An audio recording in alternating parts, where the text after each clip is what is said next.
Well, more than 133,000 troops are in Iraq right now.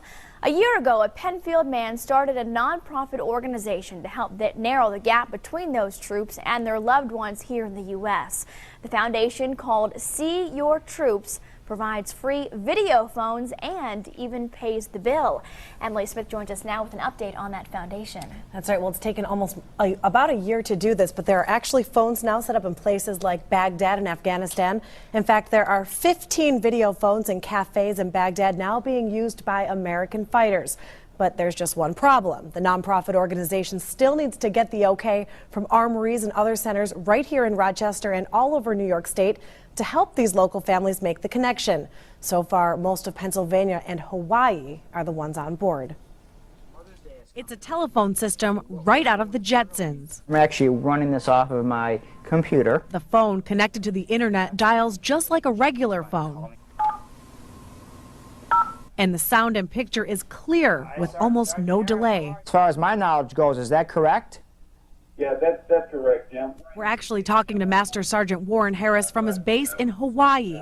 Harris says the technology has really boosted morale. You're defending your country in a foreign land, and you're able to reach back and touch your family back in the United States or anywhere else in the world. There are now 15 of these Globalinx video phones set up in Baghdad cafes and more set up in other areas, including Afghanistan.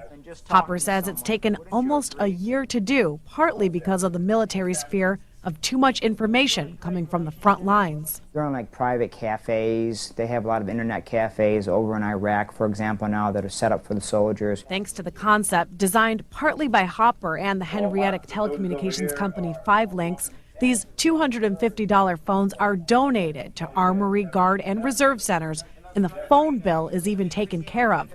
All families have to do is show up. It is free, and we're hoping to help the armories here locally in Rochester. Pennsylvania has been our greatest territory. Unfortunately, Sergeant Harris has family in West Virginia, and like New York State's military centers, West Virginia hasn't taken to the idea. But Harris looks forward to the day it does. Enjoy that warm weather.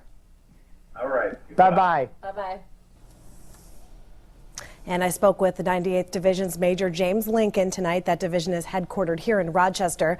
Major Lincoln says the division is certainly going to look into this and says they've been approached in the past but didn't realize that it was all free thanks to these donations. And to make a donation to the organization, just visit our website, which is news10nbc.com, of course, or you can go to seeyourtroops.com, and there's all kinds of information there. It is amazing what technology can do. Emily, thank you very much.